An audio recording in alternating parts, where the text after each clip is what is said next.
नमस्कार दोस्तों, आज की कहानी है पति नहीं गहने चाहिए। किस जगह पर शादी कर दी है मेरे माता पिता ने।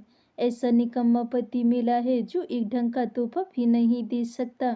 आज जन्मदिन है मेरा और तोहफे में उठाकर क्या लाया है, ये फूलों का गुलदस्ता और ये 1000 रुपए की साड़ी।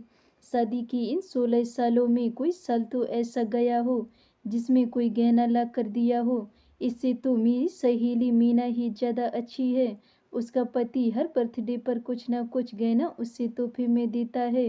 फिर वो पहनकर इतराती हुई सबको दिखाती फिरती है। यहाँ तो पति दूसरों को दिखाने के सारे रास्ते ही बंद कर देता है। क्या दिखाऊं? ये साड़ी और गुलदस्ता। बीना निरंतर बड़बड़ किए जा रही थी, जबकि राकेश चुपचाप बैठा अपना बैग तैयार कर रहा था। साथ ही साथ उसकी बड़बड़ाहट भी सुन रहा था। वो भी क्या बोलता, पत्नी महत्वाकांक्षी थी और अब नई नई सहेलियों के साथ और ज़्यादा हो गई। कम में खुशी नहीं होती। और वो ठहरा एक टीचर, महीने के 35-40 हज़ार रुपये कमाने वाला। उसकी जेब ज़्यादा खर्च करने से उसे रोकती। आखिर एक मध्यम वर्गीय परिवार की भी अपनी सीमाएं होती हैं। जब पत्नी नहीं समझती तो पति तो इस चीज़ को समझेगा ही। राकेश की कोई इतनी तनख्वाह भी नहीं थी कि पूरे परिवार का खर्चा निकालने के बाद इतना पैसा निकाल पाए। दोनों बच्चों की पढ़ाई थी, अम्मा की दवाइयाँ थी, घर के खर्चे, रिश्तेदारी भी देखना होती थी। बच्चों की उच्च शिक्षा के लिए भी कुछ तो जमा करके रखना था। आखिर मध्यम वर्गीय आदमी अपना हाथ खींचे तो भी कितना। और ऊपर सोने के भाव तो वैसे भी आसमान छू रहे हैं। और इधर पत्नी ऐसी थी जो अपनी सहेलियों को देख देख कर हमेशा उस पर दबाव बनाती कि वो उसे तोहफे में से सोने के गहने ही ला कर दे। ये तक नहीं देखती कि उसका परिवार उसकी कितनी कद्र करता है। वो तो रात के 10 बजे ही सो गई थी। उसके बर्थडे के लिए राकेश और बच्चों ने मिलकर हॉल सजाया था। अम्मा जी ने अपने हाथों से गर्मा गर्म हलवा बनाया था। राकेश 10 बजे के बाद मार्केट जाकर खास उसके लिए केक लेकर आया था। सबको लगा था कि वो ये सब देखकर खुश होगी, पर नहीं। 12 बजे सबने उसे सरप्राइज दिया तो अपने तोहफे को देखकर उसने तो चिल्लाना शुरू कर दिया। सबके प्यार और दुलार को सिर्फ तोहफे के पीछे कुछ नहीं समझा। बस सबने प्लान कर रखा था कि आज कोई भी कहीं नहीं जाएगा, बल्कि घर पर रहकर बीना का बर्थडे कुछ खास करेंगे। लेकिन बीना के इस तरह के व्यवहार से सब लोग हैरान तो नहीं, पर परेशान थे। हैरानी इसलिए नहीं हुई क्योंकि उन्हें पता था कि वो तोहफे में सिर्फ कहने सोचती है, पर परेशान इसलिए कि सबका मूड ऑफ हो चुका था। वो कभी घर वालों की भावनाएं नहीं देखती, इसलिए सुबह होते ही बच्चे नमन और विशाखा चुपचाप अपने स्कूल चले गए। और अब राकेश भी स्कूल जाने की तैयारी कर रहा था। अम्मा जी भी नाश्ते में मसालेदार खिचड़ी बनाकर अपने कमरे में माला फेर रही थी। जानती थी कि आज बीना कुछ नहीं करेगी क्योंकि वो अभी भी बड़बड़ा रही थी। राकेश अम्मा जी के कमरे में गया और बोला, अम्मा मैं स्कूल जा रहा हूँ, तुम कुछ खाकर दवाई ले लेना। अम्मा जी ने एक नजर राकेश की तरफ देखा। उसकी आंखें लाल हो रखी थी। सब लग रहा था कि अपनी पत्नी की इस व्यवहार से वो शायद रोज भी चुका है। अम्मा जी ने उसे शांत रहने के लिए इशारा किया और उसे अपने पास बुलाया। राकेश जाकर अम्मा के पास बैठ गया। अम्मा ने उसके सिर पर हाथ रखते हुए कहा, तूने कुछ खाया? अम्मा की बात सुनते ही राकेश की आंखों में आंसू आ गए। भूख नहीं है अम्मा, सब ठीक हो जाएगा, बस तू शांत रह और अपने आप को मजबूत कर। मैंने मसालेदार खिचड़ी बनाई है, बच्चों के टिफिन में भी वही रख दी है, तू भी वही खा ले। रुक, मैं लेकर आई। अम्मा की बात सुनकर राकेश कुछ कह नहीं पाया। अम्मा उठकर जाने लगी तो राकेश ने रोक दिया। अम्मा मुझे सचमुच भूख नहीं है, आप उठ बैठो, बस मैं अभी निकलता हूँ। टाइम से पहुँचूंगा तो सही रहेगा, अब नाश्ता कर लेना, देर हो रही है। रुक, मैं तेरा टिफिन पैक कर देती हूँ, वहाँ खा लेना। राकेश ने रोकने की कोशिश की पर अम्मा मानी ही नहीं। रसोई में गई और खिचड़ी टिफिन में पैक कर दी और लाकर राकेश को दे दिया। याद से खा ही लेना, भूखा मत रहना और ज़्यादा सोच मत। है ना, अभी हम कमज़ोर हैं तो क्या हुआ, भगवान ने भी तो हमारी किस्मत में कुछ लिखा ही होगा। अम्मा उसके सिर पर हाथ फेरते हुए बोली। अम्मा को देखकर राकेश मुस्कुराते हुए वहाँ से रवाना होने लगा। तभी अंदर से वापस बीना का बड़बड़ाना शुरू हो गया। लो चल दिए सब लोग अपने अपने काम पर, किसी को भी मेरी परवाह नहीं है। मैं यहाँ नौकर लग रही हूँ सबकी, जो अपने जन्मदिन के दिन भी मुझे आराम नहीं है। पर मैं भी नहीं करने वाली काम, जा रही हूँ अपने मायके।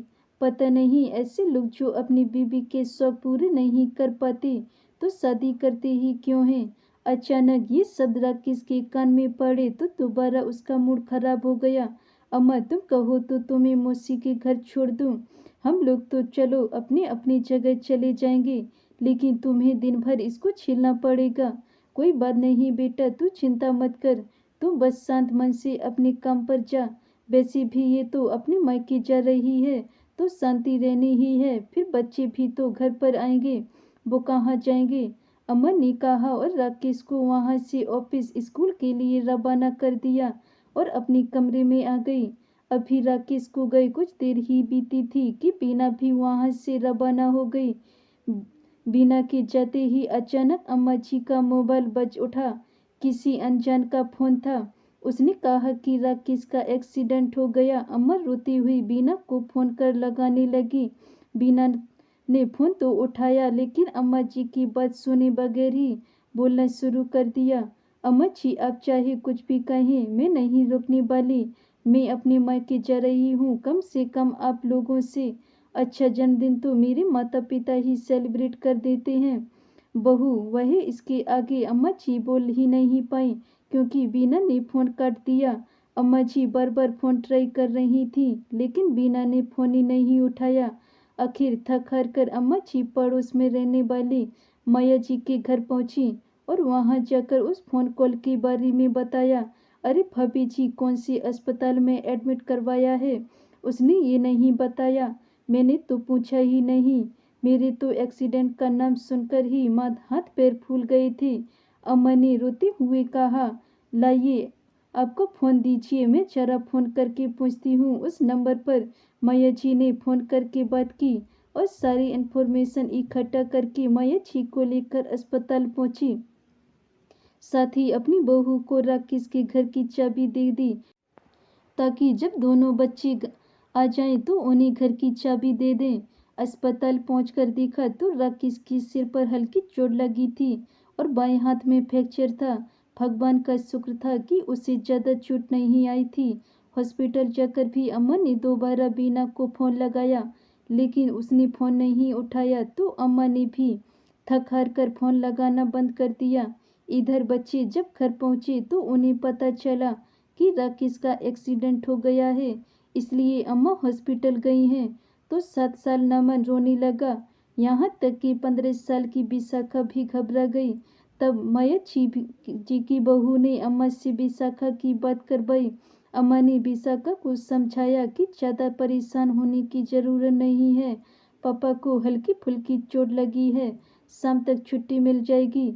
तब जाकर विशाखा को तसल्ली हुई और पूर्णमन को चुप कराते हुए घर ले आई और घर लाकर उसे कुछ खिला खिला पिला सुला दिया। शाम को राकेश और अम्मा जी के आने से पहले बीना घर पहुंच गई, लेकिन बच्चों ने उससे कोई बात नहीं की।